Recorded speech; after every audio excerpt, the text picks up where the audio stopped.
भारतीय रेलवे में आई नई क्रांति। माल ढुलाई के रेक का नया अवतार हो गया तैयार।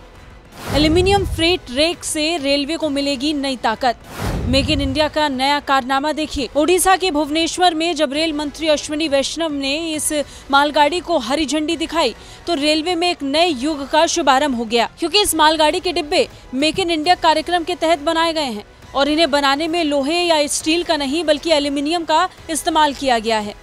यह एल्यूमीनियम फ्रेट रेक 61 बॉबर नालहंसम एक पूरी तरह से स्वदेशी है और इसे डीआरडीओ, हिंडाल्को और बेस्को वैगन की मदद से विकसित किया गया है।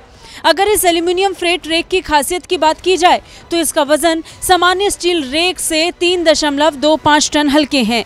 इसकी अतिरिक्त वजन क्षमता 180 टन की है, जिसके परिणाम स्वरूप से ज्यादा ये भार ढो सकेंगे। एल्यूमीनियम से बनी रेक सामान्य स्टील के डिब्बों के मुकाबले 10 साल ज्यादा चलेंगे। इसमें स्वचालित स्लाइडिंग प्लग दरवाजे लगाए गए हैं, जिसे आसानी से ऑपरेट किया जा सकेगा। इसमें लॉकिंग सिस्टम के साथ ही एक रोलर क्लोर सिस्टम भी लगाया गया है। एल्यूमीनियम फ्रेट रेक को बनाने में किसी भी तरह की वेल्डिंग का इस्तेमाल नहीं किया गया। इसे पूरी तरह से बोल्ट से लॉक करके बनाया गया है। टेयर के अनुपात में उच्च पेलोड 2.85 है। टेयर कम होने से कार्बन उत्सर्जन कम होगा, क्योंकि खाली दिशा में ईंधन की खपत कम होगी और लोडेड स्थिति में माल ढुलाई अधिक होगी। ये एल्यूमीनियम रैक अपने पूरे सेवा काल में करीब 14,500 टन कम कार्बन उत्सर्जन करेगा।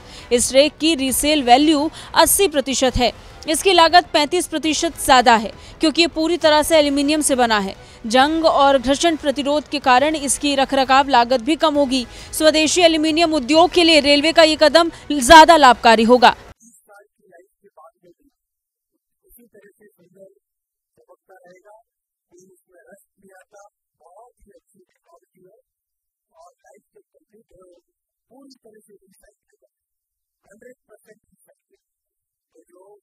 क्लाइमेट का गोल है, इस क्लाइमेट के गोल में इस तरह की नई टेक्नोलॉजी, क्लाइमेट फ्रेंडली टेक्नोलॉजी इसमें एक तरफ इन एल्यूमीनियम के मालवाहक डिब्बों को हल्के होने की वजह से कम ऊर्जा की जरूरत होगी, जिससे ये पर्यावरण के लिए भी अनुकूल साबित होंगे, तो दूसरी तरफ इन डिब्बों की उम्र भी ज्यादा है, जिससे रेलवे के लिए पूरी माल ढोने की दिशा में नई क्रांति के जनक साबित होंगे।